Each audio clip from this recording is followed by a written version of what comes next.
High viewers, ఈ వీడియోలో కొన్ని రకాల కామన్ పదాలు వాడాల్సి ఉంటుంది. దయచేసి అన్నిదా భావించకండి.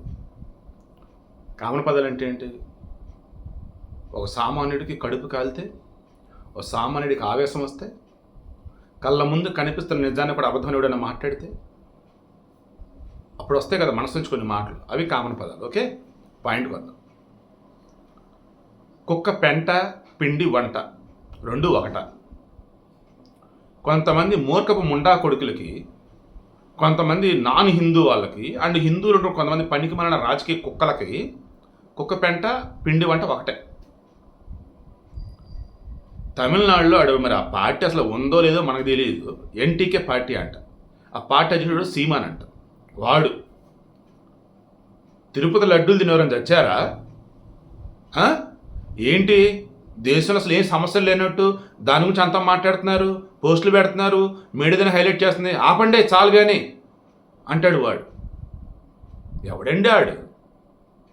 ఏం తెలుసు అసలు వాడికి? తిరుమల ప్రసాదం యొక్క విశిష్టత వాడికి తెలుసా?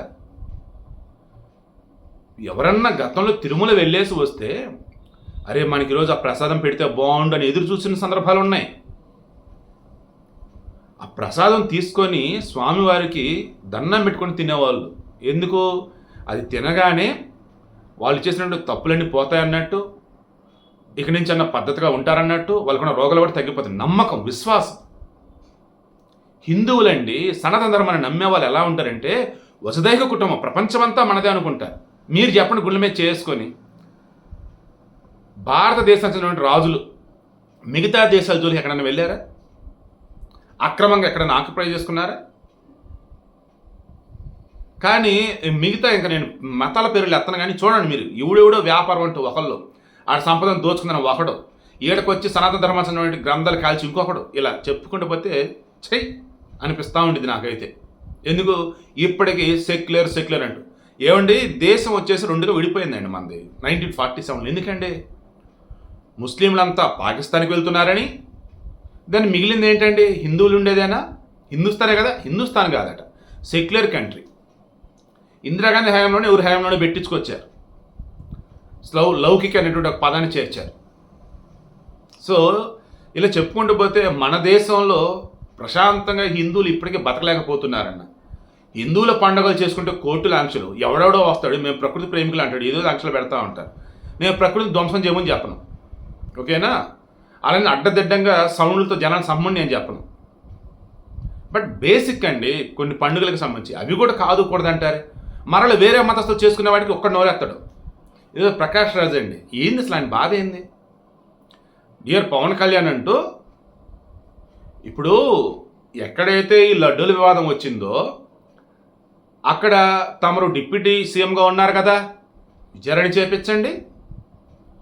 బాధ్యులు ఎవరైతే ఉన్నారో వాళ్ళ మీద తగు చర్యలు తీసుకోండి. అంతేకాని అది ఒక పెద్ద జాతీయ సమస్య అన్నట్టు ఎందుకు ప్రజల్లో భయాందోళనకు లోన్ చేస్తున్నారు? ఇప్పటికే కూటమి గవర్నమెంట్ అన్నప్పుడు వాళ్ళ ఎన్డీఏ అన్నట్టు, బీజేపీ అన్నట్టు ఏం యాక్షన్ చేసుకుంటున్నాడు? ఇప్పటికే మత కల్లోలాలు, చాలా గొడవలు జరుగుతూ ఉన్నాయి, చాలు ఇక చాలు ఆపండి అంటూ బీజేపీ వ్యంగ్యంగా మరలా ఏదో మాట్లాడతాడు. బుద్ధుందా? సిగ్గుందా? ఎవర్రా అసలు మీరంతా? నాకు అర్థం కాదు అసలు. ఆ హిందువులు సినిమాలు చూడబట్టి ఈ రకంగా, ఆ హిందువులు ఓట్లే బట్టి ఈ రకంగా, ఆ హిందువులు ట్యాక్స్ బట్టి ఈ రకంగా. నేను క్రైస్తవులని, ముస్లింలని, సిక్కులని, బౌద్ధులని, పార్సీలు ఎవరిని తక్కువ చేసే ఉద్దేశం నాకు లేదు. ఈరోజు ఒక హిందువుగా నా దేవాలయంలో జరిగినటువంటి ఘోర తప్పిదం ఏదైతే ఉందో, వ్యాపార బుద్ధితో, అవినీతి బుద్ధితో అన్య మతస్థుల దగ్గర ఉచ్చదాగేసి కొంతమంది ఎదవలసిన పనికిమాలినటువంటి పనుల వల్ల ఆ ఆలయ పవిత్రత దెబ్బతింది. సాక్షాత్తు అమృతం అన్నట్టుగా భావించే ఆ లడ్డుకు సంబంధించిన నాణ్యత దెబ్బతింది. ఎవర్రా ఆరోపణ అనేది నాకు అర్థం కాదు. ఎవర్రా అసలు మీరంతా?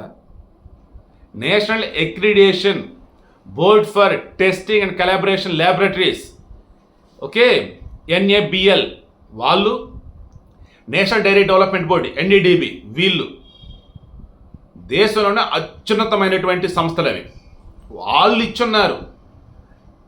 ఏదైతే నెయ్యిని తిరుమల తిరుపతి దేవస్థానం సప్లై చేస్తున్నారో ఆ నెయ్యిలో ఏమేమి ఇంప్యూరిటీస్ ఉన్నాయి, ఏమేమి ఇంగ్రీడియంట్స్ యాడ్ అయి ఉన్నాయి అని. బీఫ్ కొవ్వేంట్రా, పంది కొవ్వేంట్రా, చేప నూనె ఏంట్రా? ఏంట్రీ ఘోరం అసలు.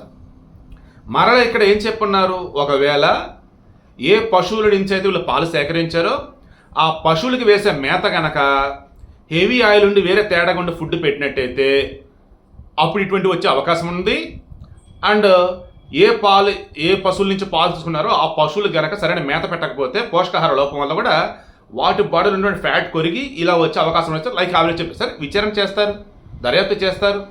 కానీ ఓవరాల్గా చెప్పుకుంటూ పోతే చిన్న లాజిక్ అండి, కడుపుకి అన్నం తినవుడు ఎవడికైనా అర్థమైందండి. ఎంత అండి కేజీ నెయ్యి వాళ్ళు సప్లై చేసింది, ఆవు నెయ్యి 320, సరే 350, 390 వేసుకుందామా. ఒక గేదె నెయ్యి అండి బయట ఎంతకు దొరికిద్దండి? దీని అమ్మ జీవితం అనకూడదు, కల్తీ నెయ్యే దాదాపు 500 బయట, ఒరిజినల్ అంటే 1000 రూపాయలు చల్లరా. ఆవు నెయ్యి వచ్చేసి ఇంకా 1500 చల్లర ఉండేది ఒరిజినల్ అయితే. ఇక కల్తీ రైతులు అనుకుంటే అది కూడా 700, 800.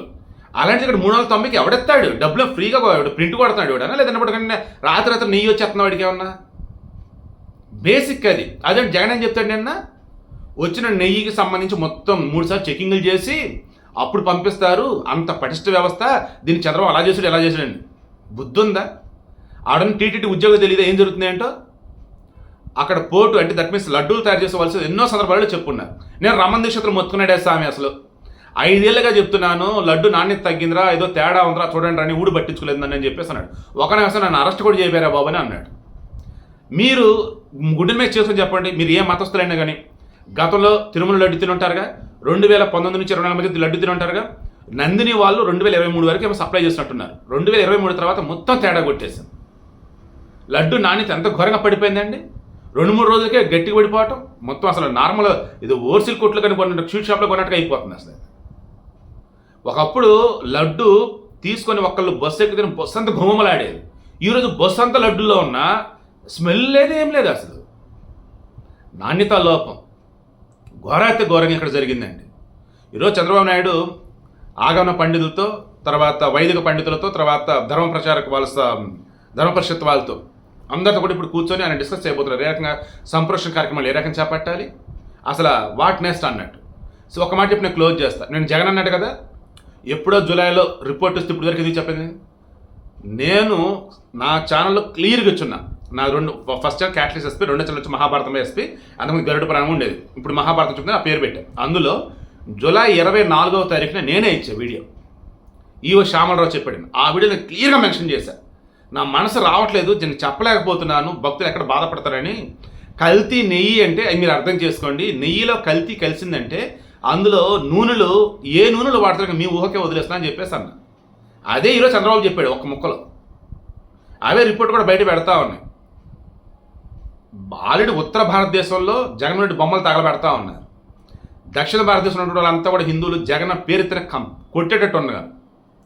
విజిలెన్స్ కమిటీ వాళ్ళు సంబంధించి రిపోర్ట్ వేస్తే అది వచ్చేసి వద్దు ఆపాలని చెప్పి సుబ్బారెడ్డి కోర్టుకి వెళ్తాడు.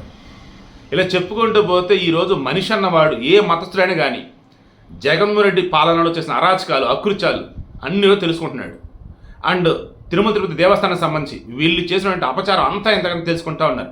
ఇటువంటి మూమెంట్లో కూడా పిండి వంట కుక్క పెంట ఒకటే, కుక్క పెంట తిన్నా సావరు కదా, పిండి వంట తిన్నా సావలేదు కదా, ఇంకేంటి అని చెప్పేసి మాట్లాడి ఎదవలు ఎవరైతున్నారో మారాలి, లేదా మూసుకొని కూర్చోవాలి.